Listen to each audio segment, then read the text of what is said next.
सत श्री अकाल जी। स्वागत है तुहाडा साडे प्लेटफॉर्म मास्टर क्लासिस पटियाला ते। सो अज असीं पंजाबी व्याकरण जिहड़ी है जी इहदी शुरुआत करन जा रहे हैं।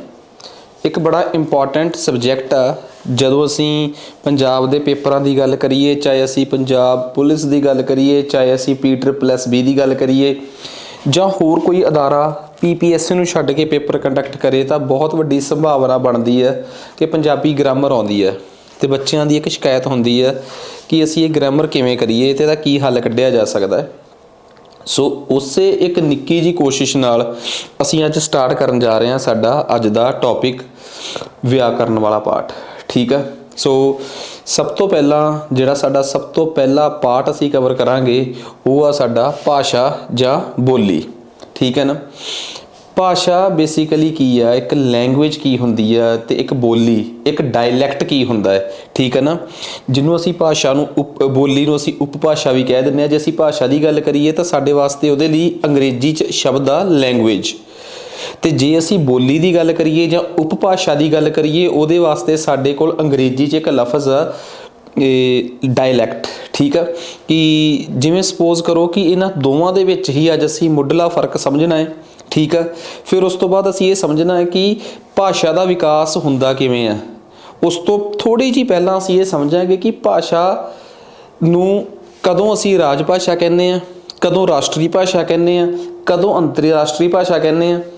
फिर पंजाबी जिहड़ी साडी भाषा है, ठीक है, ये अगे किन्नियां उपभाषावां जां बोलियां च वंडी होई है ते उन्हां दे विच थोड़ा बहुता जे फर्क है भी आ ते वो की फर्क आ। ठीक है। ते आखिर असीं पंजाब दीयां उपभाषावां जां बोलियां बारे किन्ना कुछ सुचेत आ। ठीक है। जदों असीं अक्सर ये गल करदे आ ना कि माझे मालवे दुआबे दा पंजाब, तां असीं बहुत गल्लां नूं खारज कर जांदे आ ते उन्हां गल्लां नूं खारज करन दा एक नतीजा निकल के आया कि असीं पुआधी बोलण वालिआं नूं अपने चों बाहर कढ़ के रखता। असीं उन्हां नूं समझदे आ कि ये बहुत ही एक कह लो कि सानूं एवें लगदा है कि वो एक नीवें पੱਧਰ दी बोली है। ठीक है। जबकि सानूं ये समझ आउणा चाहीदा है कि जदों असीं गुरबाणी दी शुरुआत कर देखदे आ ना, ये फरीदा खाक ना निंदीए खाकू जेत ना कोए जिउंदिआं पैरां तले मोया उत्ते होए। सो उत्थे जिहड़े अल्फाज ने ना बाबा फरीद जी ने जिहड़े वरते आ, ठीक है ना, तां वो शब्द जिहड़े आ वो जिस उपभाषा चों लए गए आ वो पुआधी आ, जिन्हों असीं ये कह के कमेंट सार दिंदे आ कि अरे मरे थरे वाले है जी ये तां। ठीक है। ये पंजाबी नहीं हैगी। ईवन कि असीं इन्ना ज़्यादा एक कंपलैक्स क्रिएट करता कि वो लोग विचारे अपनी माँ बोली ते अपनी उपभाषा ते भी माण करन जोगे नहीं रहन दित्ते। असीं चंडीगढ़ तो लैके राजपुरे तक, फतेहगढ़ साहिब तो लैके अंबाले तक दी एक बहुत वड्डी बोली, बड़ी वधिया बोली जिन्हें सानू चंडीगढ़ वर्गे शहर दिते, असीं वो बिल्कुल खुड्डे लैन लाती कह सकते हैं आपां। ठीक है।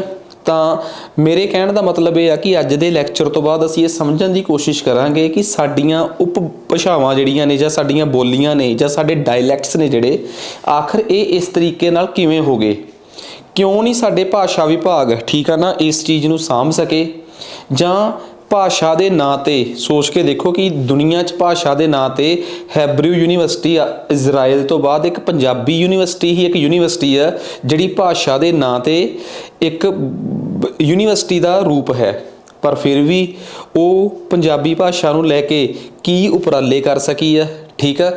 जां सिर्फ किसी बहुत वड्डे भाषा विग्यानी दीयां कुर्सियां यूनीवर्सिटी च लाउण तो बिना भी एक ग्राउंड लैवल ते एक जमीनी पੱਧਰ ते पंजाबी नूं बचाउण लई कोई उपराला किया गया है। ठीक है। दूसरी गल, साडे संस्थान जिहड़े कि भाषा के नाँ ते अपने आप नूं भाषा के ठेकेदार समझते हैं, वो लोकां च इन्नी भी अवेयरनैस नहीं पैदा कर सके कि ये सारियां बोलियां इक्को ही भाषा चों निकलियां ने ते ये उन्हां दा ही एक दूसरा तीसरा रूप ने ते इन्हां च आपस च कोई बहुता फर्क नहीं गा। लोकां दे विच भी जिहड़ी इस बदले जो भी हैजीटेशन आ उन्होंने भी ये घटा नहीं सके। सो बिना वक्त खराब करे असीं शुरू करते हैं जी साडा अज दा टॉपिक। ये है जी भाषा अते बोली या भाषा जां बोली। देखो एक गल तो बड़ी क्लीयर है कि जदों असीं गल करते हैं कि भाषा की है ਤਾਂ ਸਾਨੂੰ ਇੱਕ ਗੱਲ ਤਾਂ ਸਮਝ ਆਉਂਦੀ ਹੈ ਕਿ ਸਾਡਾ ਜ਼ਿੰਦਗੀ ਦਾ ਮਕਸਦ ਇਹ ਹੁੰਦਾ ਕਿ ਅਸੀਂ ਦੂਸਰੇ ਬੰਦੇ ਨੂੰ ਆਪਣੀ ਗੱਲ ਜਿਹੜੀ ਆ ਉਹ ਲਿਖਤ ਜਾਂ ਮੌਖਿਕ ਰੂਪ 'ਚ ਦੂਜੇ ਤੱਕ ਪਹੁੰਚਾ ਸਕੀਏ। ਇਹ ਸਾਡੀ ਕੋਸ਼ਿਸ਼ ਰਹਿੰਦੀ ਹੈ, ਠੀਕ ਆ। ਸੋ ਇਹਦੇ ਨੂੰ ਪਹੁੰਚਾਉਣ ਵਾਸਤੇ ਅਸੀਂ ਜਾਂ ਤਾਂ ਕੋਈ ਗੱਲ ਦੂਜੇ ਨੂੰ ਲਿਖ ਕੇ ਦੇ ਸਕਦੇ ਹਾਂ ਜਾਂ ਬੋਲ ਕੇ। ਸੋ ਇੱਥੋਂ ਹੀ ਭਾਸ਼ਾ ਦੇ ਦੋ ਰੂਪ ਨਿਖੜ ਕੇ ਸਾਹਮਣੇ ਆਉਂਦੇ ਆ।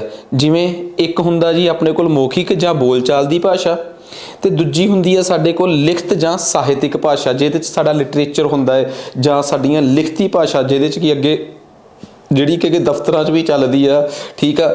ਤੇ ਉਹਦੇ 'ਚ ਹੀ ਸਾਡੇ ਬਹੁਤੇ ਸਰਕਾਰੀ ਦਸਤਾਵੇਜ਼ ਛਪਦੇ ਆ, ਜਿਨ੍ਹਾਂ ਨੂੰ ਟਕਸਾਲ ਸਾਡੀ ਜਿਹੜੀ ਆ ਸਾਰੀ ਉਹਦੇ 'ਚ ਲਿਖੀ ਜਾਂਦੀ ਹੈ। ਟਕਸਾਲੀ ਭਾਸ਼ਾ ਉਹਨੂੰ ਕਹਿ ਦਿੰਦੇ ਆਪਾਂ, ਠੀਕ ਆ। ਨੈਕਸਟ, ਹੁਣ ਦੇਖੋ ਸਭ ਤੋਂ ਪਹਿਲਾਂ ਅਸੀਂ ਮੌਖਿਕ ਭਾਸ਼ਾ 'ਤੇ ਜੇ ਗੱਲ ਕਰੀਏ ਤਾਂ ਇੱਕ ਗੱਲ ਬੜੀ ਕਲੀਅਰ ਆ, ਠੀਕ ਆ ਨਾ।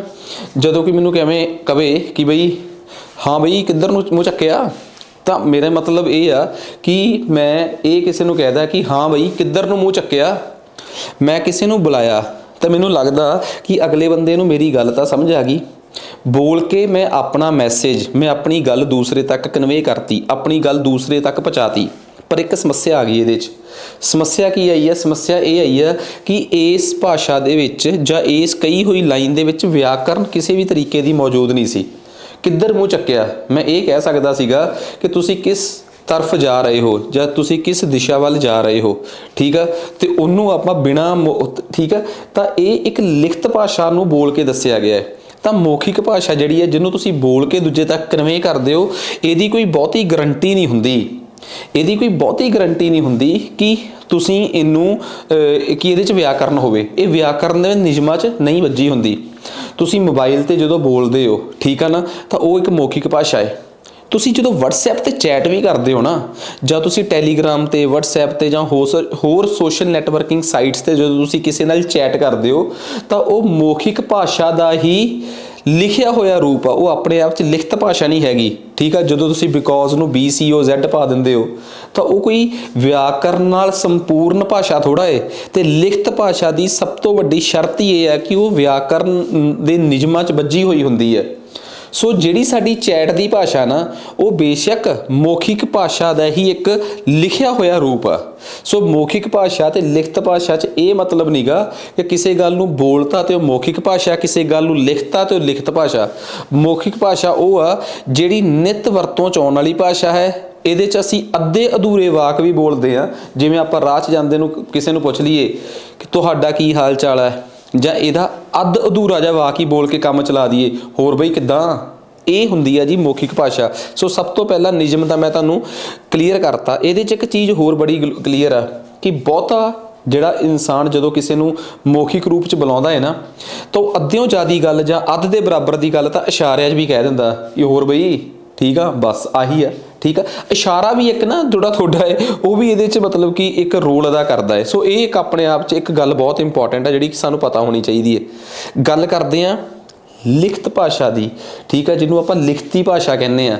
ਲਿਖਤੀ ਭਾਸ਼ਾ ਦੀ ਉਹੀ ਖਾਸ ਗੱਲ ਕਿ ਪੂਰੇ ਤਰੀਕੇ ਨਾਲ ਵਿਆਕਰਨ ਦੇ ਨਿਯਮਾਂ 'ਚ ਵੱਜੀ ਹੁੰਦੀ ਹੈ, ਠੀਕ ਆ। ਵਿਆਕਰਨ ਦੇ ਨਿਯਮ ਪੂਰੇ ਤਰੀਕੇ ਨਾਲ ਲਾਗੂ ਹੁੰਦੇ ਆ।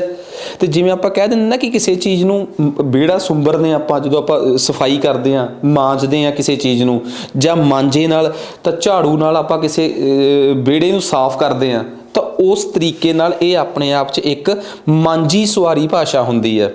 ਸਾਰੇ ਦੇਸ਼ ਦੀ ਇੱਕ ਕਾਮਨ ਹੁੰਦੀ ਹੈ, ਸਾਰੇ ਇੱਕ ਇਲਾਕੇ ਦੀ ਇੱਕ ਕਾਮਨ ਹੁੰਦੀ, ਇਲਾਕੇ ਦੀ ਨਹੀਂ, ਇੱਕ ਸੂਬੇ ਦੀ ਮੰਨ ਕੇ ਚੱਲੋ। ਪੰਜਾਬ ਇੰਡੀਆ ਦੇ ਜੇ ਕੰਟੈਕਸਟ 'ਚ ਦੇਖੀਏ ਤਾਂ ਇਹ ਇੱਕ ਸੂਬੇ ਦੀ ਭਾਸ਼ਾ ਹੁੰਦੀ ਹੈ, ਜਿਸ ਭਾਸ਼ਾ 'ਚ ਉੱਥੋਂ ਦੇ ਸਰਕਾਰੀ ਦਸਤਾਵੇਜ਼ ਛਪਦੇ ਆ, ਉੱਥੋਂ ਦੇ ਰਸਾਲੇ ਅਖਬਾਰਾਂ ਛਪਦੇ ਆ, ਠੀਕ ਆ। ਤੇ ਲੋਕ ਅਕਸਰ ਲਿਖਤ ਦੇ ਵਿੱਚ ਜਦੋਂ ਕੋਈ ਗੱਲ ਦੂਜੇ ਤੱਕ ਕਨਵੇ ਕਰਦੇ ਆ, ਵਿਆਹਾਂ ਦੇ ਕਾਰਡ ਤੋਂ ਲੈ ਕੇ ਸਾਰੀਆਂ ਚੀਜ਼ਾਂ ਉਹ ਇਸ ਭਾਸ਼ਾ 'ਚ ਛਾਪੇ ਜਾਂਦੇ ਆ। ਉਹਦੀ ਬੋਲੀ ਜਿਹੜੀ ਆ, ਜਿਵੇਂ ਸਪੋਜ਼ ਕਰੋ ਕੋਈ ਮੈਨੂੰ ਇਹ ਕਹਿ ਦੇ ਕਿ ਇਹ ਏਕਣ ਕੇਕਣ, ਠੀਕ ਆ, ਤਾਂ ਜਦੋਂ ਉਹ ਲਿਖੂਗਾ ਤਾਂ ਉਹ ਏਕਣ ਕੇਕਣ ਨਹੀਂ ਲਿਖੂਗਾ, ਠੀਕ ਆ। ਜਾਂ ਉਹ ਲਗਾਉਂਦਾ ਤੀ, ਜੇ ਉਹ ਇਹਨੂੰ ਲਿਖੂਗਾ ਤਾਂ ਐਵੇਂ ਨਹੀਂ ਲਿਖੂਗਾ ਉਹ ਕਿ ਉਹ ਆ ਰਿਹਾ ਸੀ। ਜਦੋਂ ਅਸੀਂ ਲਿਖਾਂਗੇ ਤਾਂ ਅਸੀਂ ਉਸ ਭਾਸ਼ਾ ਦੀ ਵਰਤੋਂ ਕਰਾਂਗੇ ਜਿਹੜੀ ਕਿ ਗ੍ਰਾਮੈਟਿਕਲੀ ਵਿਆਕਰਨ ਦੇ ਹਿਸਾਬ ਨਾਲ ਪੂਰੇ ਤਰੀਕੇ ਨਾਲ ਸਹੀ ਹੈ। ਸੋ ਮੌਖਿਕ ਤੇ ਲਿਖਿਤ ਭਾਸ਼ਾ ਦੇ ਵਿੱਚ ਸਾਡਾ ਸਭ ਤੋਂ ਪਹਿਲਾ ਸ਼ਬਦ ਜਿਹੜਾ ਜੀ ਤਕਰੀਬਨ ਕਲੀਅਰ ਹੋ ਗਿਆ। ਹੁਣ ਗੱਲ ਕਰਦੇ ਆ ਭਾਸ਼ਾਵਾਂ ਦਾ ਨਾਮਕਰਨ ਕਿਵੇਂ ਹੁੰਦਾ ਹੈ। ਦੇਖੋ ਇੱਕ ਗੱਲ ਤਾਂ ਬੜੀ ਕਲੀਅਰ ਹੈ ਕਿ ਜਿਸ ਇਲਾਕੇ 'ਚੋਂ ਬੋਲੀ ਜਾਂਦੀ ਹੈ, ਠੀਕ ਆ, ਉਸ ਇਲਾਕੇ ਤੋਂ ਬਹੁਤਾ ਉਹਦਾ ਨਾਮਕਰਨ ਹੋ ਜਾਂਦਾ ਹੈ। ਜਿਵੇਂ ਅਸਾਮ 'ਚ ਬੋਲੀ ਗਈ ਤਾਂ ਅਸਾਮੀ, ਠੀਕ ਆ, ਤਾਂ ਤਕਰੀਬਨ ਜਿਸ ਇਲਾਕੇ 'ਚੋਂ ਬੋਲੀ ਜਾ ਰਹੀ ਹੈ ਤਾਂ ਉਸ ਇਲਾਕੇ ਦੇ ਨਾਂ ਤੋਂ ਹੀ ਉਹਦਾ ਨਾਂ ਪੈ ਜਾਂਦਾ ਹੈ। ਜਿਵੇਂ ਪਰ ਕਈ ਜਗ੍ਹਾ 'ਤੇ ਥੋੜ੍ਹਾ ਬਹੁਤਾ ਫਰਕ ਆ। ਜਿਵੇਂ ਆਂਧਰਾ 'ਚ ਜਿਹੜੀ ਭਾਸ਼ਾ ਬੋਲੀ ਜਾਂਦੀ ਹੈ ਤੇਲਗੂ ਆ, ਠੀਕ ਆ, ਅਤੇ ਕੇਰਲਾ 'ਚ ਜਿਹੜੀ ਬੋਲੀ ਜਾਂਦੀ ਹੈ ਕੇਰਲਾਈਟਸ ਬੋਲਦੇ ਆ, ਮਲਿਆਲਮ ਆ। ਤਮਿਲਨਾਡੂ 'ਚ ਜਿਹੜੇ ਬੋਲਦੇ ਆ ਉਹ ਤਮਿਲ ਭਾਸ਼ਾ ਹੈ।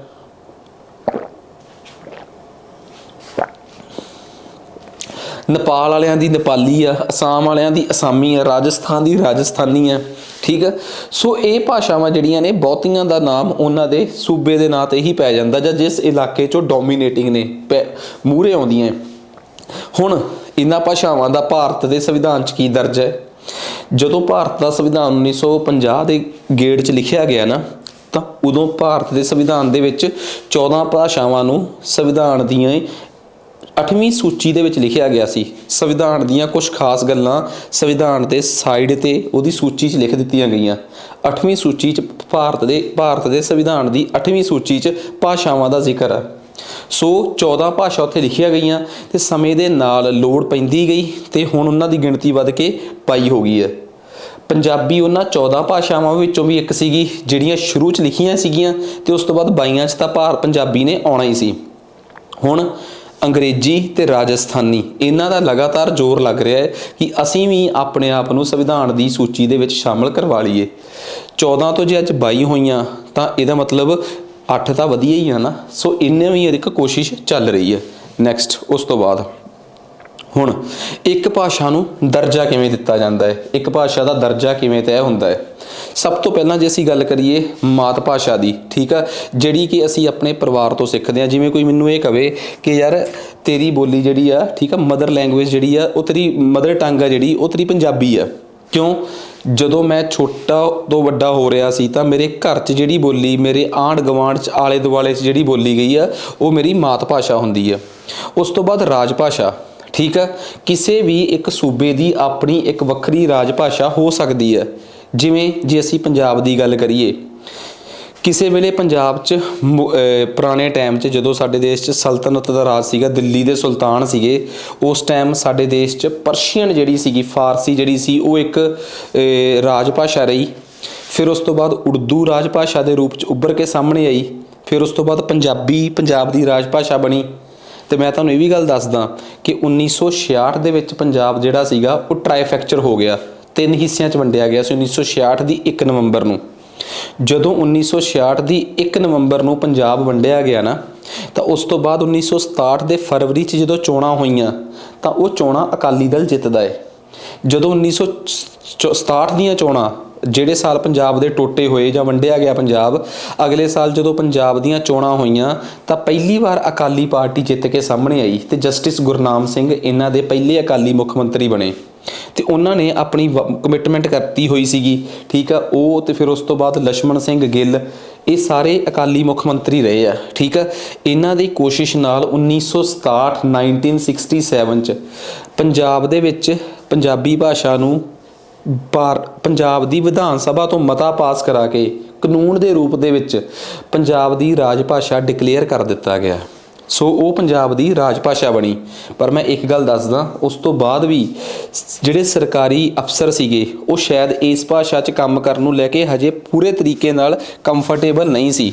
ਸੋ ਉਹਨਾਂ ਦੇ ਦਬਾਅ 'ਚ ਇਹ ਭਾਸ਼ਾ ਜਿਹੜੀ ਸੀਗੀ ਉਹ ਪੰਜਾਬ ਦੀ ਰਾਜ ਭਾਸ਼ਾ ਤਾਂ ਬਣ ਗਈ, ਪਰ ਪੰਜਾਬ ਦੇ ਦਫ਼ਤਰਾਂ 'ਚ ਆਪਣੀ ਜਗ੍ਹਾ ਨਹੀਂ ਬਣਾ ਸਕੀ।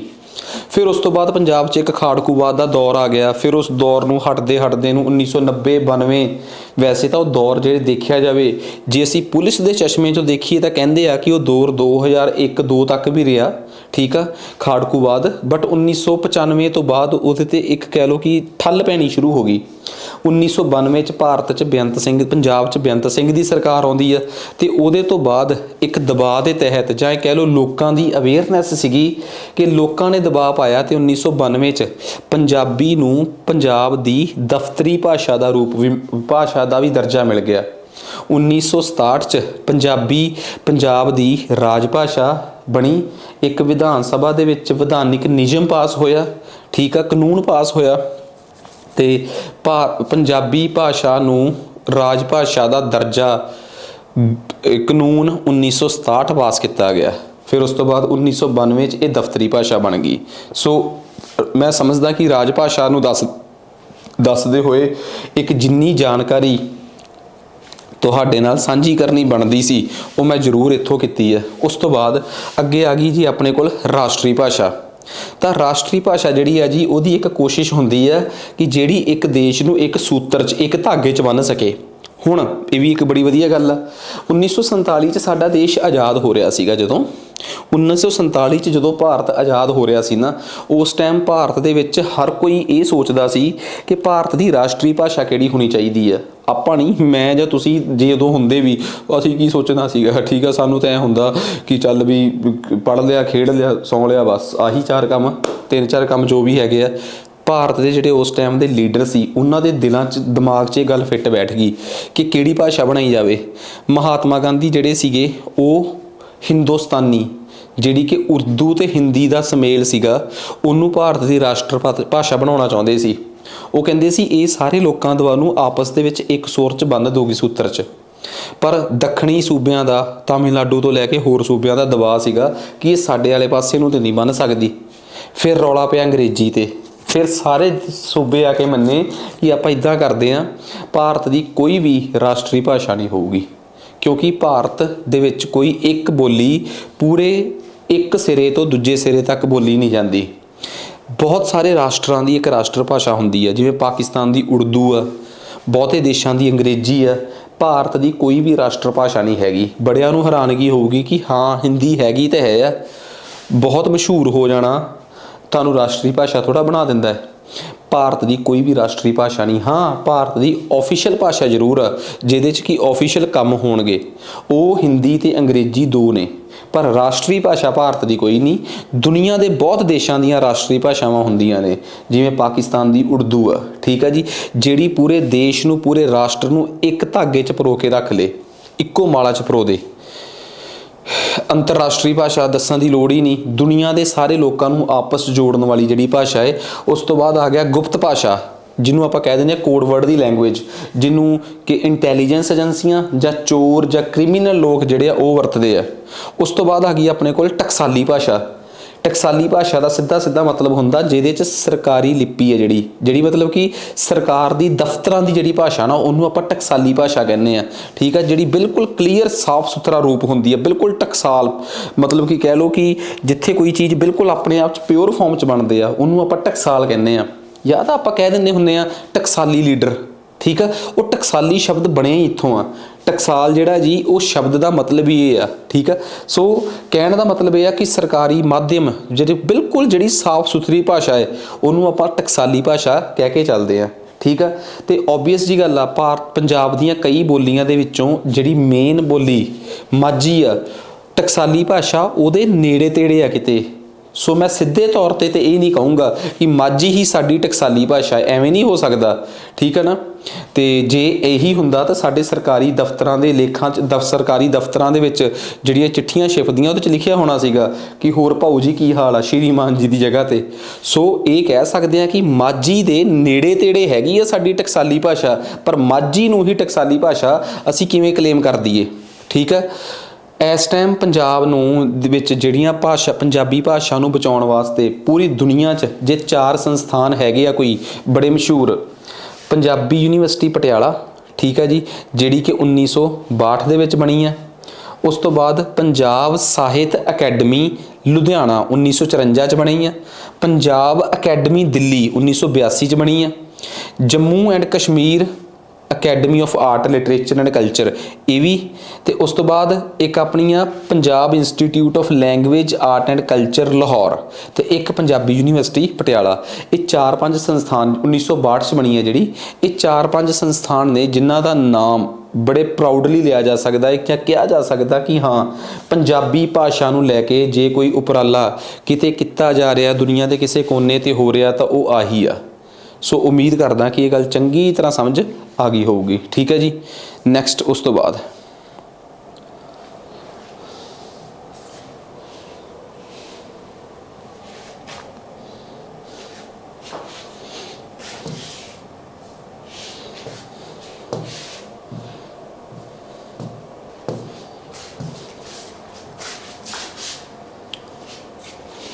एक मिनट पानी।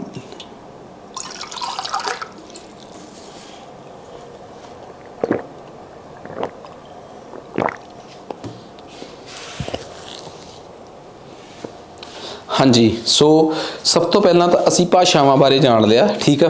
इस तो बाद अगे चलते हैं जी आपां। हुण आपां गल करते हैं जी पंजाबी भाषा दी। जे असी पंजाबी भाषा की गल करिए तो इत्थे की खास गल है साडे वास्ते।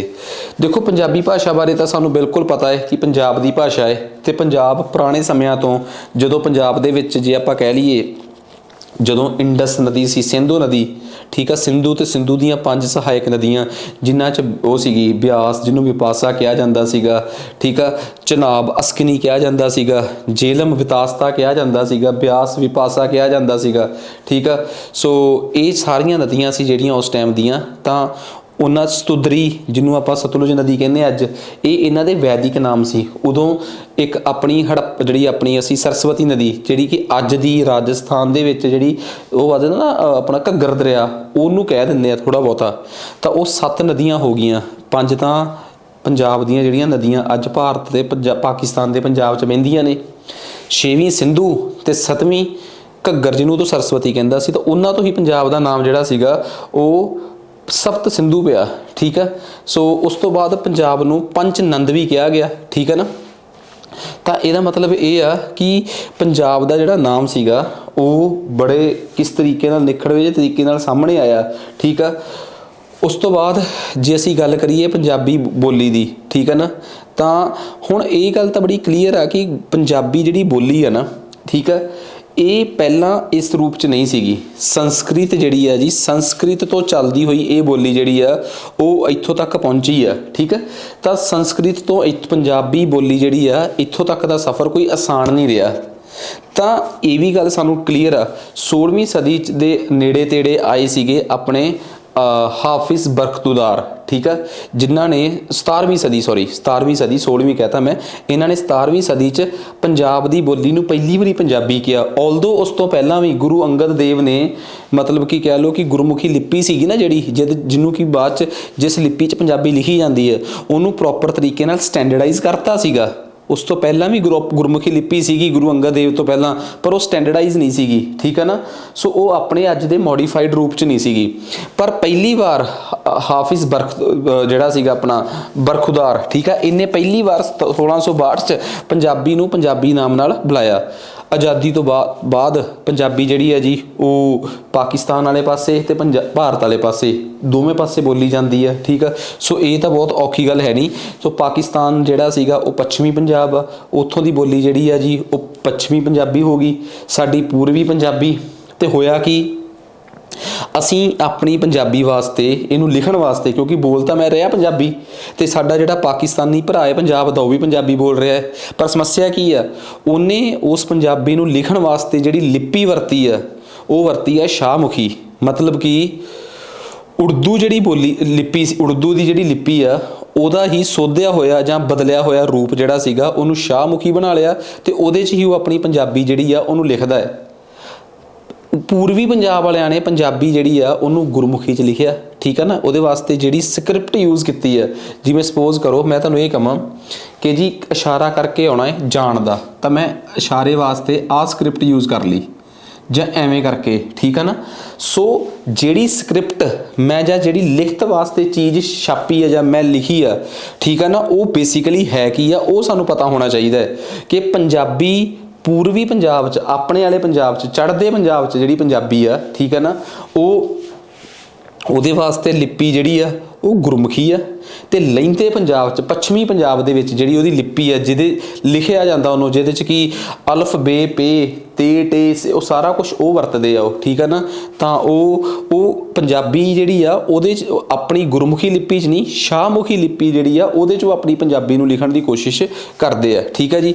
ਸੋ ਆਹ ਸਟੋਰੀ ਤਾਂ ਮੈਂ ਉਮੀਦ ਕਰਦਾ ਕਿ ਤੁਹਾਨੂੰ ਚੰਗੀ ਤਰ੍ਹਾਂ ਸਮਝ ਆਈ ਗਈ ਹੋਊਗੀ, ठीक है। हुण एक बहुत इंपॉर्टेंट गल जिहड़ी कि पेपरां 'च बहुत बार पूछी गई आ कि पंजाबी दा निकास किवें होया, पंजाबी बणी किवें, ते फिर उस तो बाद उहदी डेवलपमेंट किवें होई, ठीक है ना। उहदा ओरिजिन एंड डेवलपमेंट, निकास अते विकास दोवें गल्लां, ठीक है। ਹੁਣ ਦੇਖੋ ਬਹੁਤ ਸਿੰਪਲ ਜੀ ਗੱਲ ਆ ਕਿ ਇਹਨੂੰ ਸਮਝਣ ਲਈ ਅਸੀਂ ਇੱਕ ਡਾਇਗਰਾਮ ਇੱਕ ਫੋਟੋ ਜਿਹੜੀ ਹੈ ਜੀ ਉਹਨੂੰ ਸਮਝਣ ਦੀ ਕੋਸ਼ਿਸ਼ ਕਰਦੇ ਹਾਂ। ਠੀਕ ਹੈ ਜੀ। ਦੇਖੋ ਜੇ ਅਸੀਂ 1 ਮਿੰਟ ਕੋਸ਼ਿਸ਼ ਕਰੀਏ, ਪਾਣੀ ਪੀ ਲਾਂ ਮੈਂ।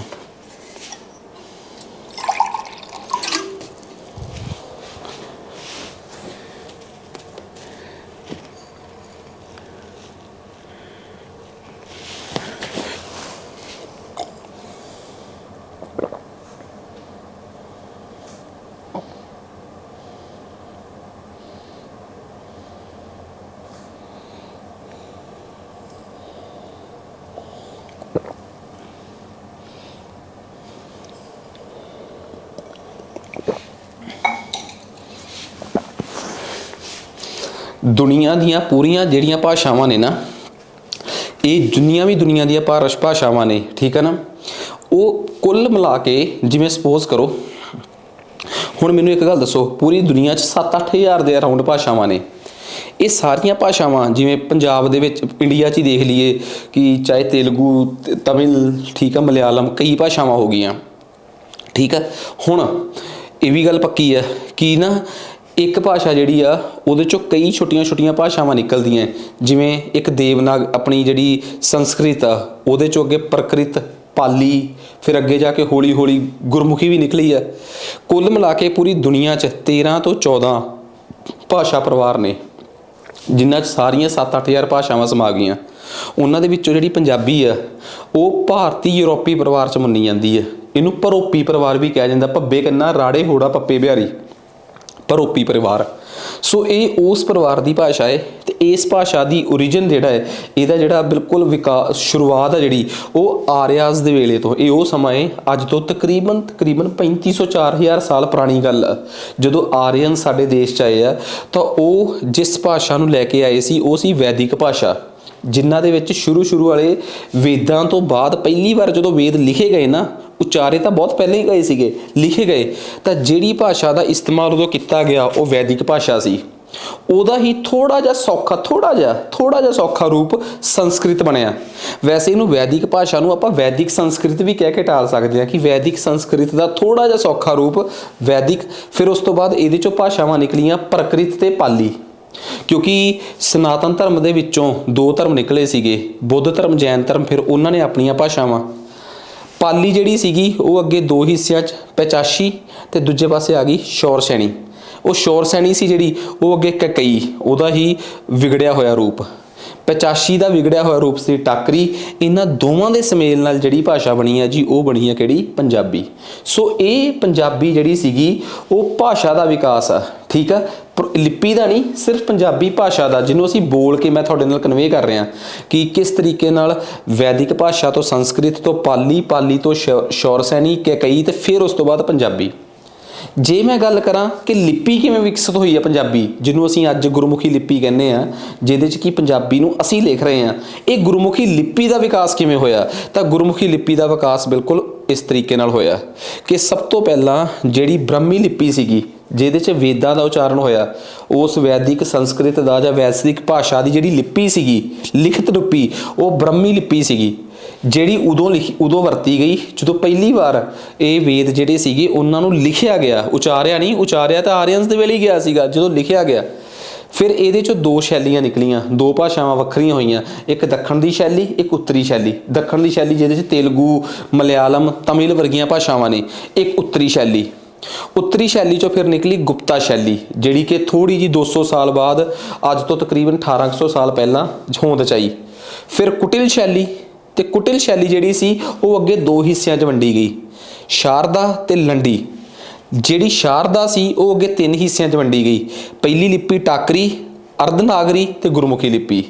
ਤੇ ਜਿਹੜੀ ਲੰਡੇ ਸੀ ਇਹਦੇ 'ਚੋਂ ਨਿਕਲ ਕੇ ਆਈ ਦੇਵਨਾਗਰੀ ਲਿਪੀ, ਜਿਹਨੂੰ ਅਸੀਂ ਅੱਜ ਹਿੰਦੀ ਕਹਿੰਦੇ ਆ। ਸੋ ਕਿਸ ਤਰੀਕੇ ਨਾਲ ਭਾਸ਼ਾ ਦਾ ਵਿਕਾਸ ਹੋਇਆ ਉਹ ਅੱਡ ਡਾਇਗਰਾਮ ਸ਼ੋਅ ਹੋ ਰਿਹਾ, ਕਿਵੇਂ ਲਿਪੀ ਦਾ ਵਿਕਾਸ ਹੋਇਆ ਉਹ ਅੱਡ ਡਾਇਗਰਾਮ ਆ। ਸੋ ਇੱਕ ਭਾਸ਼ਾ ਤੇ ਉਹਦੀ ਲਿਪੀ ਦੋਵਾਂ ਦੇ ਵਿਕਾਸ ਦੀ ਮੈਂ ਤੁਹਾਡੇ ਨਾਲ ਗੱਲ ਕੀਤੀ ਹੈ ਕਿ ਇਹਨਾਂ ਦੋਵਾਂ ਦਾ ਵਿਕਾਸ ਕਿਵੇਂ ਹੋਇਆ। ਹੁਣ ਆਪਾਂ ਗੱਲ ਕਰਦੇ ਹਾਂ ਕਿ ਪੰਜਾਬੀ ਭਾਸ਼ਾ ਦੀ ਖਾਸੀਅਤ ਕੀ ਹੈ। ਦੇਖੋ ਇਹ ਗੱਲ ਬਹੁਤ ਜ਼ਰੂਰੀ ਹੈ ਤੇ ਮੈਂ ਸਮਝਦਾ ਕਿ ਸਾਨੂੰ ਇਸ ਗੱਲ ਤੇ ਬਹੁਤ ਪਤਾ ਹੋਣਾ ਚਾਹੀਦਾ ਕਿ ਪੰਜਾਬੀ ਭਾਸ਼ਾ 'ਚ ਕੀ ਖਾਸੀਅਤਾਂ ਨੇ, ਇਹਦੀ ਕਲਾਕਾਰੀ ਕੀ ਹੈ, ਕਿਹੜੀ ਖਾਸ ਗੱਲ ਹੈ ਜਿਹੜੀ ਪੰਜਾਬੀ ਭਾਸ਼ਾ ਨੂੰ ਅੱਡ ਕਰਦੀ ਹੈ।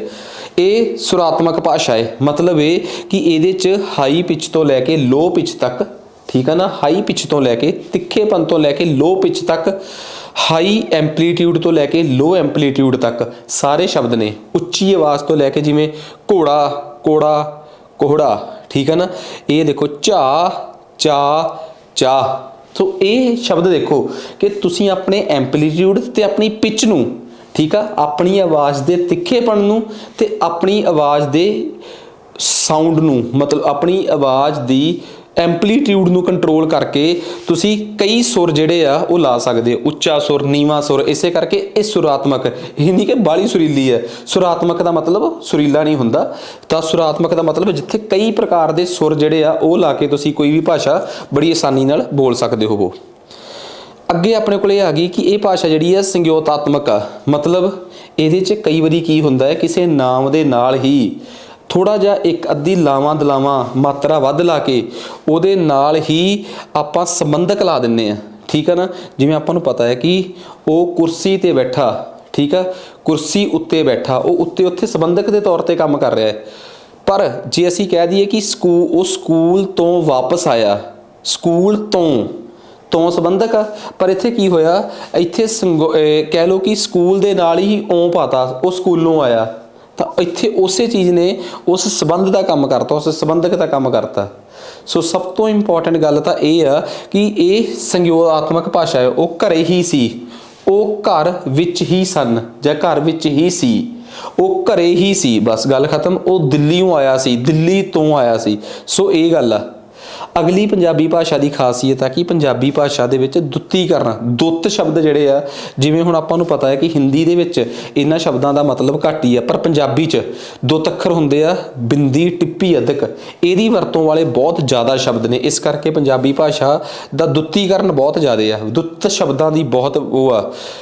ਉਸ ਤੋਂ ਬਾਅਦ ਪੰਜਾਬੀ ਪਿਛੇਤਰਾਤਮਕ ਭਾਸ਼ਾ ਹੈ। ਇਹਦਾ ਕੀ ਮਤਲਬ ਆ ਕਿ ਇੱਥੇ ਬਾਕੀ ਭਾਸ਼ਾਵਾਂ ਵਾਂਗ ਅਗੇਤਰ ਤਾਂ ਇੱਕੋ ਹੀ ਵਰਤਿਆ ਜਾਂਦਾ ਹੈ, ਪਰ ਬਹੁਤ ਸ਼ਬਦ ਇਹੋ ਜਿਹੇ ਆ ਜਿੱਥੇ ਪਿਛੇਤਰ ਜਿਹੜੇ ਆ ਬਹੁਤ ਜ਼ਿਆਦੇ ਆ, ਠੀਕ ਆ ਨਾ। ਹੁਣ ਆਪਾਂ ਨੂੰ ਪਤਾ ਕਿ ਸ਼ਬਦ ਦਾ ਇੱਕ ਹੈਗਾ ਵਿਆਹ, ਅਣਵਿਆਹੀਆਂ। ਅਣ ਤਾਂ ਅਗੇਤਰ ਹੋ ਗਿਆ, ਇੱਕੋ ਹੀ ਲੱਗਾ ਹੈ, ਪਰ ਵਿਆਹ, ਵਿਆਹੀ, ਈ ਇੱਕ ਪਿਛੇਤਰ, ਈਆਂ, ਠੀਕ ਆ, ਉਹ ਦੋ ਪਿਛੇਤਰ ਹੋ ਗਏ, ਠੀਕ ਆ। ਸਫਲਤਾਵਾਂ, ਸਭ ਤੋਂ ਪਹਿਲਾਂ ਸਫਲ, ਠੀਕ ਆ ਨਾ, ਜਾਂ ਫਲ, ਜਿਹੜਾ ਫਲ ਸਾਨੂੰ ਖੁਸ਼ੀ ਦੇਵੇ ਉਹ ਸਫਲ ਹੋ ਗਿਆ, ਤਾਂ ਫਲ ਦਾ ਹੀ ਅਗੇਤਰ ਸੱਸਾ, ਤੇ ਇੱਕ ਸਫਲਤਾ, ਇਹ ਵੀ ਪਿਛੇਤਰ ਆ, ਤੇ ਤਾਵਾਂ, ਸਫਲਤਾਵਾਂ, ਉਹ ਵੀ ਆਪਣੇ ਆਪ 'ਚ ਇੱਕ ਪਿਛੇਤਰ ਹੋ ਗਿਆ, ਪਿਛੇਤਰ ਤੇ ਇੱਕ ਹੋਰ ਪਿਛੇਤਰ। ਸੋ ਪੰਜਾਬੀ ਭਾਸ਼ਾ ਜਿਹੜੀ ਆ ਉਹਦੇ 'ਚ ਇੱਕ ਉਹਦੇ ਨਾ ਹੋਣ ਨਾਲ, ਠੀਕ ਹੈ ਨਾ, ਇੱਕ ਪਿਛੇਤਰ, ਬਹੁਤ ਪਿਛੇਤਰਾਤਮਕ ਭਾਸ਼ਾ ਹੈ। ਅਗਲੀ ਪੰਜਾਬੀ ਭਾਸ਼ਾ ਦੀ ਖਾਸੀਅਤ ਆ ਕਿ ਇਹਦੇ 'ਚ ਤਤਸਮ ਤੇ ਤਦਭਵ ਸ਼ਬਦ ਜਿਹੜੇ ਆ ਜੀ ਉਹ ਬਹੁਤ ਨੇ। ਹੁਣ ਇਹ ਤਤਸਮ, ਅਰਧ ਤਤਸਮ, ਦੇਸੀ ਸ਼ਬਦ, ਵਿਦੇਸੀ ਸ਼ਬਦ, ਤਤਭਵ ਸ਼ਬਦ, ਇਹ ਕੀ ਹੁੰਦੇ ਆ ਪੰਜਾਬੀ ਭਾਸ਼ਾ 'ਚ? ਤਤਸਮ ਦਾ ਮਤਲਬ ਕੀ ਹੈ ਪਹਿਲਾਂ ਤਾਂ ਇਹ ਸਮਝੋ। ਦੇਖੋ ਇੱਕ ਗੱਲ ਬੜੀ ਕਲੀਅਰ ਆ, ਜਿਵੇਂ ਸਾਡੀ ਭਾਸ਼ਾ ਦੇ ਵਿੱਚ ਕੋਈ ਇਹੋ ਜਿਹਾ, ਪੰਜਾਬੀ ਭਾਸ਼ਾ 'ਚ ਕੋਈ ਇਹੋ ਜਿਹਾ ਸ਼ਬਦ ਸੰਸਕ੍ਰਿਤ ਤੋਂ ਆ ਜੇ ਜਿਹੜਾ ਜਿਵੇਂ ਸੰਸਕ੍ਰਿਤ 'ਚ ਵਰਤਿਆ ਗਿਆ ਉਵੇਂ ਹੀ ਅੱਜ ਸਾਡੀ ਬੋਲੀ 'ਚ ਚੱਲ ਰਿਹਾ, ਭਾਸ਼ਾ 'ਚ ਚੱਲ ਰਿਹਾ ਹੋਵੇ, ਉਹਨੇ ਆਪਣੀ ਭਾਸ਼ਾ ਬਦਲਣ ਦੇ ਨਾਲ ਆਪਣੇ ਆਪ 'ਚ ਬਦਲਾਵ ਨਾ ਕੀਤਾ ਹੋਵੇ, ਜਿਹੜੀ ਨਵੀਂ ਜਾਨੀ ਕਿ ਵਿਕਸਿਤ ਹੋਈ ਬੋਲੀ ਵਿੱਚ ਉਹ ਆਇਆ, ਉੱਥੇ ਬਦਲ ਕੇ ਨਹੀਂ ਆਇਆ, ਬਦਲ ਰੂਪ ਵਿੱਚ ਹੀ ਆ ਜੇ, ਬਦਲ ਰੂਪ ਵਿੱਚ ਹੀ ਆ ਜੇ, ਉਹਨੂੰ ਆਪਾਂ ਕਹਿੰਦੇ ਆ ਤਤਸਮ ਸ਼ਬਦ। ਆ ਲੈਣਾ ਹੀ ਲਾ ਦੀਆਂ, ਜਿਵੇਂ ਕਥਾ ਇੱਕ ਦੇਵਨਾਗਰੀ ਦਾ ਹਿੰਦੀ ਭਾਸ਼ਾ ਦਾ ਸ਼ਬਦ ਆ, ਉਹ ਸੰਸਕ੍ਰਿਤ ਦਾ ਸ਼ਬਦ ਆ, ਉੱਥੋਂ ਐਵੇਂ ਹੀ ਸਾਡੇ ਕੋਲ ਆ ਗਿਆ, ਠੀਕ ਆ। ਰਸ, ਲੋਭ, ਲਾਲਚ, ਸੰਸਕ੍ਰਿਤ ਦਾ ਸ਼ਬਦ ਆ, ਸਾਡੇ ਕੋਲ ਸਿੱਧਾ ਹੀ ਆ ਗਿਆ। ਇਸ ਤਰੀਕੇ ਨਾਲ ਬਹੁਤ ਦੂਜੀਆਂ ਭਾਸ਼ਾਵਾਂ ਤੋਂ ਜਿਹੜੇ ਸ਼ਬਦ ਸਾਡੀ ਮਾਂ ਬੋਲੀ 'ਚ ਆਉਣ ਪਰ ਸਾਡੀ ਭਾਸ਼ਾ 'ਚ ਆ ਕੇ ਉਹ ਆਪਣਾ ਰੂਪ ਨਾ ਬਦਲਣ, ਉਹ ਤਤਸਮ ਹੁੰਦੇ ਨੇ। ਅਰਧ ਤਤਸਮ ਜਿਹੜੇ ਆ ਉਹ ਥੋੜ੍ਹਾ ਬਹੁਤਾ ਰੂਪ ਜਿਹੜਾ ਜੀ ਉਹ ਬਦਲ ਰਹਿੰਦੇ, ਜਿਵੇਂ ਵਧੂ ਦਾ ਬਹੂ, ਚਤੁਰ ਦਾ ਚਤਰ, ਭਗਤੀ ਦਾ ਭਗਤੀ, ਐਵੇਂ ਥੋੜ੍ਹਾ ਬਹੁਤਾ ਰੂਪ ਜਿਹੜੇ ਆ ਬਦਲਦੇ ਆ।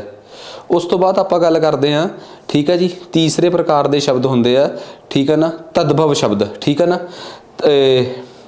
ਤਦਭਵ ਸ਼ਬਦ ਉਹ ਆ ਜਿਹੜੇ ਤਦ ਅਰਧ ਤਤਸਮ ਹੋ ਹੁੰਦੇ ਜਿਹੜੇ ਥੋੜਾ ਰੂਪ ਬਦਲਦੇ ਆ, ਤੇ ਤਤਭਵ ਸ਼ਬਦ ਉਹ ਹੁੰਦੇ ਆ ਜਿਹੜੇ ਆਪਣਾ ਰੂਪ ਦੂਜੀ ਭਾਸ਼ਾ ਜਾ ਕੇ ਜਿਵੇਂ ਸਾਡੇ ਆਪਾਂ ਇਹ ਕਹਿ ਦਈਏ ਕਿ ਜੀ ਇੱਕ ਸੰਸਕ੍ਰਿਤ ਦਾ ਸ਼ਬਦ ਸੀ ਸੱਤਿਆ, ਉਹ ਜਦੋਂ ਸਾਡੇ ਆਇਆ ਤਾਂ ਉਹ ਸੱਤ ਜਾਂ ਸੱਚ ਹੋ ਗਿਆ। ਸਮੇਂ ਜਦੋਂ ਸਾਡੇ ਆ ਗਿਆ ਤੇ ਉਹ ਸਮਾਂ ਬਣ ਗਿਆ।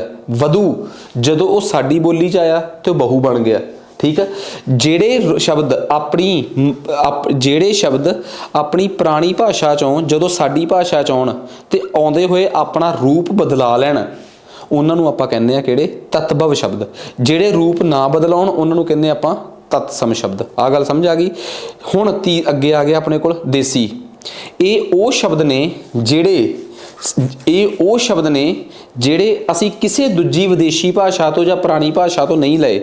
ਇਹ ਸਾਡੀ ਆਪਣੀ ਭਾਸ਼ਾ ਦੇ ਪਿਓਰ ਸ਼ਬਦ ਨੇ। ਆਕੜ, ਗਿੱਜਾ, ਮੱਚ, ਪੈਂਟ, ਸਾਕ, ਹੜਬਾਂ ਤੇ ਮਾਰੂ ਕਹਿੰਦਾ ਤੇਰੀਆਂ ਤੇ। ਠੀਕ ਹੈ ਨਾ, ਇਹ ਸਾਰਾ ਕੁਝ ਜਿਹੜਾ ਹੈ ਇਹ ਪਿਓਰ ਦੇਸੀ ਸ਼ਬਦ ਆ ਪੰਜਾਬੀ ਦੇ। ਉਸ ਤੋਂ ਬਾਅਦ ਆਪਾਂ ਗੱਲ ਕਰਦੇ ਹਾਂ ਵਿਦੇਸ਼ੀ ਸ਼ਬਦ। ਹੁਣ ਤੁਸੀਂ ਇੱਕ ਗੱਲ ਦੇਖੋ, ਵਿਦੇਸ਼ੀ ਸ਼ਬਦ ਕੀ ਹੁੰਦੇ ਆ। ਵਿਦੇਸ਼ੀ ਸ਼ਬਦ ਤੇ ਤਤਸਮ ਦੇ ਵਿੱਚ ਇੱਕ ਫਰਕ ਹੁੰਦਾ ਹੈ। ਜਿਹੜਾ ਵਿਦੇਸ਼ੀ ਸ਼ਬਦ ਆ ਨਾ ਉਹ ਤੁਸੀਂ ਦੂਜੀ ਭਾਸ਼ਾ ਦਾ ਆਪਣੇ ਆਪ ਤੁਹਾਡੀ ਭਾਸ਼ਾ ਦੇ ਵਿੱਚ ਰਚ ਜਾਂਦਾ ਹੈ। ਠੀਕ ਹੈ ਨਾ, ਤਾਂ ਹੁਣ ਤਤਸਮ ਦਾ ਮਤਲਬ ਕੀ ਸੀਗਾ? ਕੋਈ ਸ਼ਬਦ ਤੁਹਾਡੀ ਭਾਸ਼ਾ 'ਚ ਬਾਹਰੋਂ ਆਇਆ ਤੇ ਉਹਨੇ ਆਪਣੀ ਭਾਸ਼ਾ ਦਾ ਰੂਪ ਹੀ ਤੁਹਾਡੇ ਇੱਥੇ ਰੱਖਿਆ।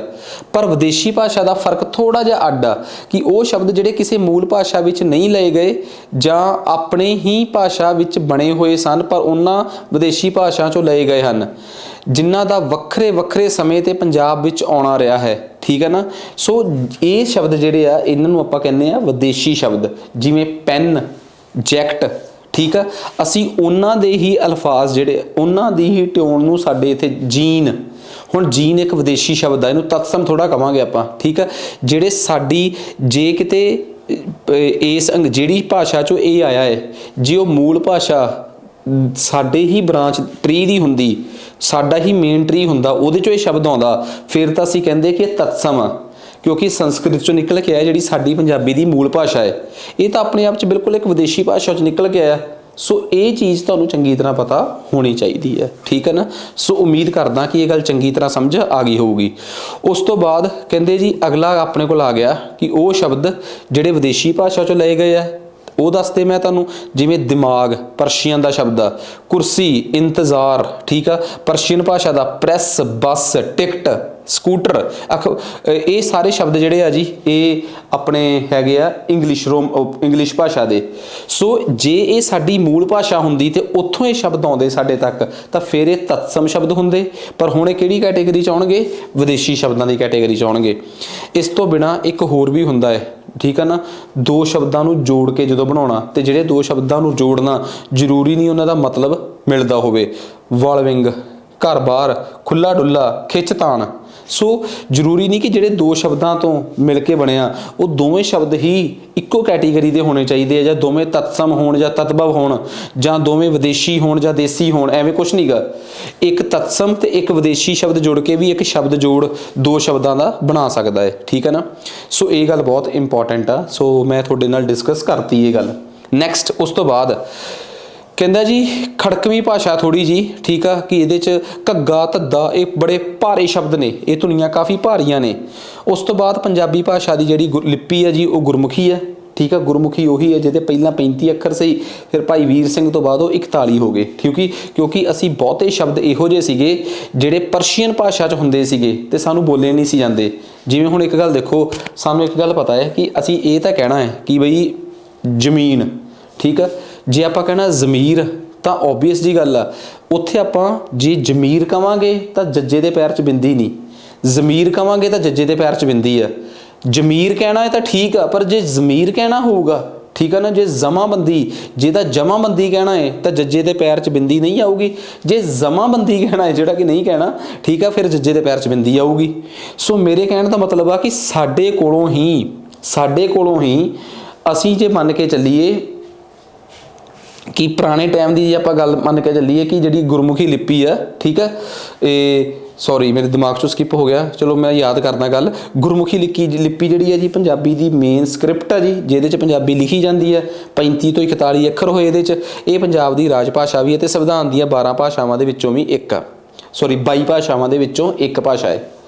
ਹੁਣ ਗੱਲ ਕਰਦੇ ਹਾਂ ਜੀ ਆਪਾਂ ਉਪਭਾਸ਼ਾ ਦੀ, ਕਿ ਇਹ ਉਪਭਾਸ਼ਾ ਕੀ ਹੁੰਦੀ ਹੈ। ਹੁਣ ਦੇਖੋ ਉਪਭਾਸ਼ਾ ਜਿਹੜੀ ਹੈ ਜੀ, ਇਹ ਕੋਈ ਬਹੁਤਾ ਔਖਾ ਟੌਪਿਕ ਤਾਂ ਹੈ ਹੀ ਨਹੀਂ ਆਪਣੇ ਵਾਸਤੇ। ਕਿ ਉਪਭਾਸ਼ਾ ਸਮਝਣ ਦੀ ਕੋਸ਼ਿਸ਼ ਕਰਿਓ ਕਿ ਉਪਭਾਸ਼ਾ ਜਾਣੀ ਕਿ ਬੋਲੀ ਜਿਹੜੀ ਕਿਸੇ ਇੱਕ ਖਾਸ ਇਲਾਕੇ 'ਚ ਹੁੰਦੀ ਆ, ਉਹਦਾ ਆਪਣਾ ਹੀ ਸ਼ਬਦ ਭੰਡਾਰ ਹੁੰਦਾ ਹੈ, ਠੀਕ ਆ। ਅਤੇ ਵਿਆਕਰਨ ਦੇ ਨਿਯਮਾਂ ਦੀ ਇਹਨੇ ਕੋਈ ਬਹੁਤੀ ਇਹਦੇ 'ਤੇ ਪਾਬੰਦੀ ਨਹੀਂ ਹੁੰਦੀ, ਠੀਕ ਆ ਨਾ। ਸੋ ਇਹ ਅਕਸਰ ਉਸ ਗੱਲ 'ਤੇ ਮੋਹਰ ਲਾਉਂਦੀ ਆ ਕਿ ਹਰ 20-25 ਕਿਲੋਮੀਟਰ 'ਤੇ ਜਾ ਕੇ ਬੋਲੀ ਜਿਹੜੀ ਆ ਜੀ, ਉਪਭਾਸ਼ਾ ਜਿਹੜੀ ਡਾਇਲੈਕਟ ਆ ਉਹ ਬਦਲ ਜਾਂਦੀ ਆ, ਠੀਕ ਆ। ਅਤੇ ਇੰਨਾ ਕੁ ਫਰਕ ਪੈ ਜਾਂਦਾ ਹੈ ਕਿ ਕਈ ਵਾਰੀ ਪੰਜਾਬੀ ਦੇ ਹੀ ਇੱਕ ਇਲਾਕੇ 'ਚੋਂ ਜਿਹੜੇ ਲੋਕ ਆ, ਉਹ ਪੰਜਾਬੀ ਦੇ ਹੀ ਦੂਜੇ ਇਲਾਕੇ ਦੇ ਲੋਕਾਂ ਦੀ ਬੋਲੀ ਨੂੰ ਨਹੀਂ ਸਮਝ ਪਾਉਂਦੇ, ਕਿਉਂਕਿ ਪੰਜਾਬੀ ਜਿਹੜੀ ਭਾਸ਼ਾ ਹੈ ਉਹਦੇ ਅੰਦਰ ਕਈ ਉਪਭਾਸ਼ਾਵਾਂ ਨੇ। ਮਾਝੀ, ਮਾਲਵੀ, ਦੁਆਬੀ, ਪੋਠੋਹਾਰੀ, ਠੀਕ ਆ, ਮੁਲਤਾਨੀ, ਡੋਂਗਰੀ ਅਤੇ ਆਪਣੀ ਪੁਆਧੀ ਕਿੰਨੀਆਂ ਹੋ ਗਈਆਂ। ਇਹ ਸਾਰੀਆਂ ਪੰਜਾਬੀ ਦੀਆਂ ਹੀ ਅੱਗੇ ਉਪਭਾਸ਼ਾਵਾਂ ਜਾਣੀ ਕਿ ਬੋਲੀਆਂ ਨੇ। ਖੈਰ ਹੁਣ ਆਪਾਂ ਜੇ ਇੱਕ ਇੱਕ ਕਰਕੇ, ਤਾਂ ਆਪਾਂ ਨੂੰ ਪਤਾ ਹੈ ਕਿ ਉਪਭਾਸ਼ਾ ਕਿਸੇ ਭਾਸ਼ਾ ਦਾ ਸਥਾਨਕ ਰੂਪ ਹੀ ਹੈ, ਜਿਸ ਦੀ ਇੱਕ ਸੁਤੰਤਰ ਹੋਂਦ ਵੀ ਹੁੰਦੀ ਹੈ, ਜੋ ਵਿਆਕਰਨ ਤੇ ਸ਼ਬਦਾਵਲੀ ਦੇ ਪੱਖ ਤੋਂ ਮੁੱਖ ਭਾਸ਼ਾ ਨਾਲ ਡੂੰਘੀ ਸਾਂਝ ਰੱਖਦੀ ਹੈ। ਸੋ ਇਹ ਗੱਲ ਤਾਂ ਆਪਾਂ ਨੂੰ ਚੰਗੀ ਤਰ੍ਹਾਂ ਸਮਝ ਆ ਗਈ ਕਿ ਮੇਨ ਭਾਸ਼ਾ ਨਾਲ ਉਹਦਾ ਜ਼ਰੂਰ ਲਿੰਕ ਹੁੰਦਾ, ਬਟ ਇਹਦਾ ਮਤਲਬ ਇਹ ਨਹੀਂ ਕਿ ਉਹ ਆਪਣੇ ਆਪ 'ਚ ਇੰਡੀਪੈਂਡੈਂਟ ਨਹੀਂ ਗੀ। ਸੋ ਇਹ ਤਾਂ ਸੀ ਆਪਣੇ ਕੋਲ ਪੰਜਾਬ ਦੀਆਂ। ਹੁਣ ਸ਼ੁਰੂ ਕਰਦੇ ਹਾਂ ਉਪਭਾਸ਼ਾਵਾਂ ਹੈ ਕਿਹੜੀਆਂ ਨੇ। ਦੇਖੋ ਬਹੁਤੀ ਡੂੰਘਾਈ 'ਚ ਤਾਂ ਮੈਂ ਹੁਣ ਅੱਗੇ ਜਾਣਾ ਨਹੀਂ, ਅਗਲੇ 4 ਤੋਂ 5 ਮਿੰਟਾਂ 'ਚ ਹੀ ਮੈਂ ਇਹ ਲੈਕਚਰ ਨਿਬੇੜ ਦੇਣਾ ਹੈ, ਪਰ ਪੜ੍ਹਨਾ ਬੜਾ ਜ਼ਰੂਰੀ ਹੈ। ਅੰਮ੍ਰਿਤਸਰ ਤਰਨਤਾਰਨ ਮਤਲਬ ਕਿ ਤੁਸੀਂ ਇਹ ਸਮਝ ਲਓ ਕਿ ਬਿਆਸ ਦਰਿਆ ਤੋਂ ਪਰਲੇ ਪਾਸੇ ਵਾਲੇ ਇਲਾਕੇ 'ਚ ਮਾਝੀ ਬੋਲੀ ਜਾਂਦੀ ਹੈ, ਠੀਕ ਹੈ ਨਾ। ਸੋ ਇਹ ਗੱਲ ਆ ਕਿ ਮਾਝੀ ਜਿਹੜੀ ਆ, ਇਹਦੇ 'ਚ ਇੱਕ ਬੜੀ ਖਾਸ ਗੱਲ ਆ ਕਿ ਇਹ ਉਹ ਭਾਸ਼ਾ ਹੈ ਜਿਹੜੀ ਕਿਸੇ ਟਾਈਮ ਜਦੋਂ ਪਾਕਿਸਤਾਨ ਦਾ ਪੰਜਾਬ ਸਾਡੇ ਨਾਲ ਹੁੰਦਾ ਸੀਗਾ, ਤਾਂ ਇਹ ਭਾਸ਼ਾ ਪੰਜਾਬ ਦੇ ਕੇਂਦਰ ਦੀ ਭਾਸ਼ਾ ਸੀ। ਕਿਉਂ?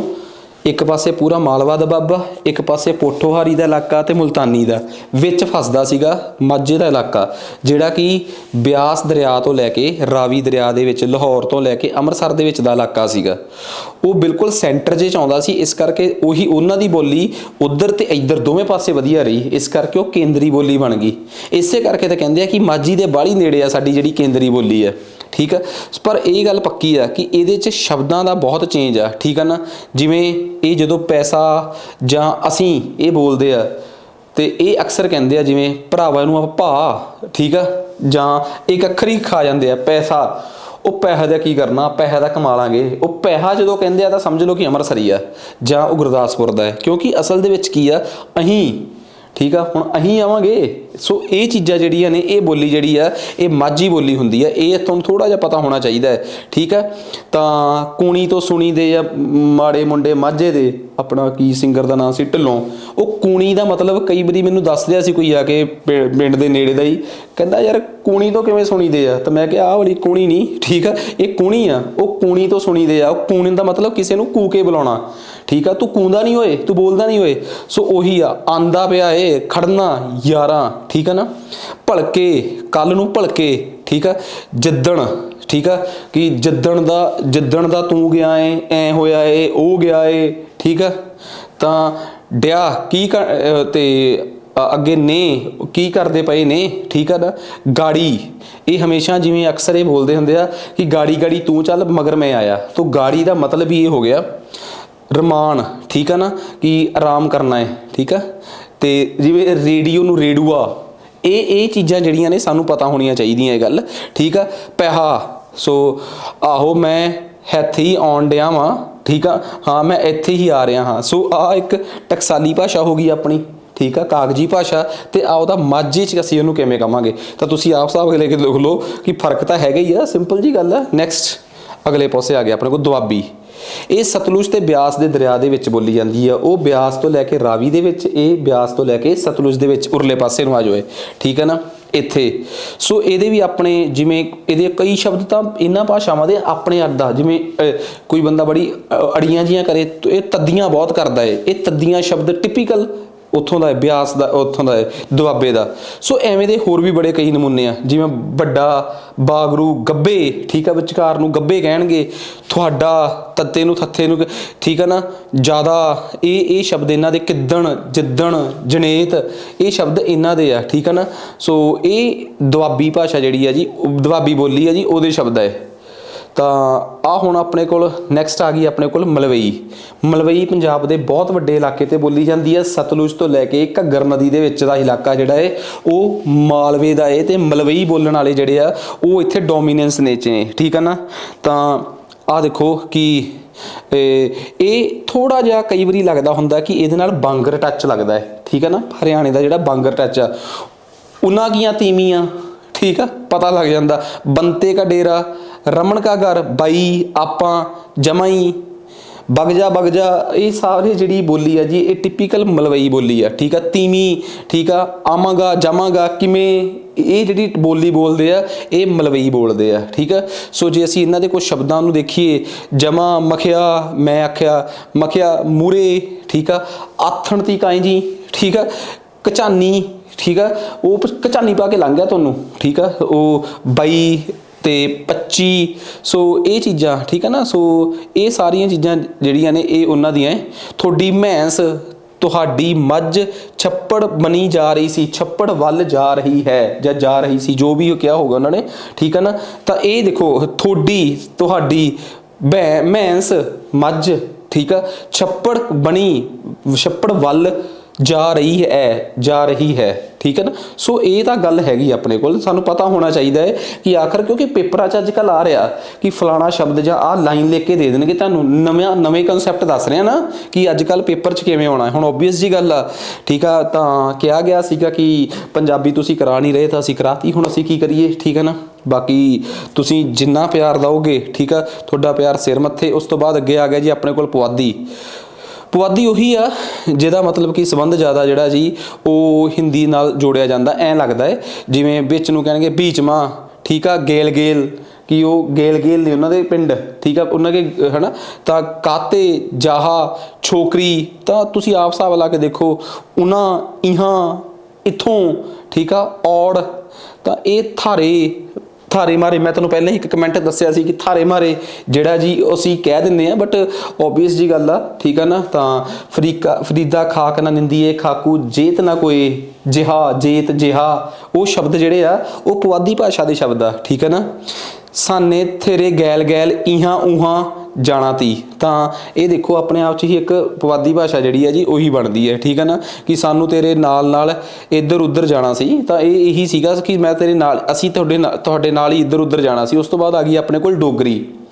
ਡੋਗਰੀ ਪੰਜਾਬ ਦੇ ਤਾਂ ਕਿਸੇ ਇਲਾਕੇ 'ਚ ਬੋਲੀ ਨਹੀਂ ਜਾਂਦੀ, ਜੇ ਥੋੜ੍ਹਾ ਬਹੁਤਾ ਪਠਾਨਕੋਟ ਵਾਲੀ ਬੈਲਟ ਨੂੰ ਛੱਡ ਦਈਏ ਤਾਂ। ਪਠਾਨਕੋਟ ਤੋਂ ਬਾਅਦ ਜੰਮੂ ਵਾਲੇ ਪਾਸੇ ਜਿੱਥੇ ਡੋਗਰਾ ਲੈਂਡ ਸੀਗੀ, ਜਿੱਥੇ ਮਹਾਰਾਜਾ ਰਣਜੀਤ ਸਿੰਘ 1810 ਦੇ ਨੇੜੇ ਤੇੜੇ ਉਸ ਇਲਾਕੇ ਨੂੰ ਆਪਣੇ 'ਚ ਮਿਲਾਉਂਦਾ ਹੈ, ਇਹ ਉਸ ਵੇਲੇ ਦੀ ਗੱਲ ਆ। ਤਾਂ ਉਸ ਤੋਂ ਬਾਅਦ ਇਹ ਹਿੱਸਾ ਜਿਹੜਾ ਪੰਜਾਬ 'ਚ ਆਇਆ। ਤਾਂ ਇਹ ਬੜੀ ਮਿੱਠੀ ਬੋਲੀ ਆ, ਇਹ ਵਾਕਈ ਇਹਦਾ ਵਿਵਾਦ ਵੀ ਰਿਹਾ ਹੈ, ਠੀਕ ਆ ਨਾ। ਜਦੋਂ ਡੋਗਰੀ ਨੂੰ ਵਿੱਚ ਰੱਖ ਕੇ ਜੰਮੂ ਕਸ਼ਮੀਰ ਦੀ 2020 'ਚ ਆਫੀਸ਼ੀਅਲ ਐਕਟ 'ਚ ਪੰਜਾਬੀ ਨੂੰ ਕੱਢ ਦਿੱਤਾ ਗਿਆ ਸੀਗਾ, ਤਾਂ ਉਹ ਇੱਕ ਆਪਣੇ 'ਚ ਇੱਕ ਬੜੀ ਔਖੀ ਗੱਲ ਰਹੀ ਸਾਡੇ ਵਾਸਤੇ, ਠੀਕ ਆ ਨਾ। ਤਾਂ ਉਹ ਇਹ ਹੋ ਗਈ। ਫਿਰ ਉਸ ਤੋਂ ਬਾਅਦ ਪਾਕਿਸਤਾਨ ਦੀ ਰਾਵਲਪਿੰਡੀ ਦੇ ਇਲਾਕੇ ਦੀ ਪੋਠੋਹਾਰੀ ਇੱਕ ਭਾਸ਼ਾ ਹੈ, ਠੀਕ ਆ, ਨਮੂਨੇ ਦੇਖ ਸਕਦੇ ਹੋ।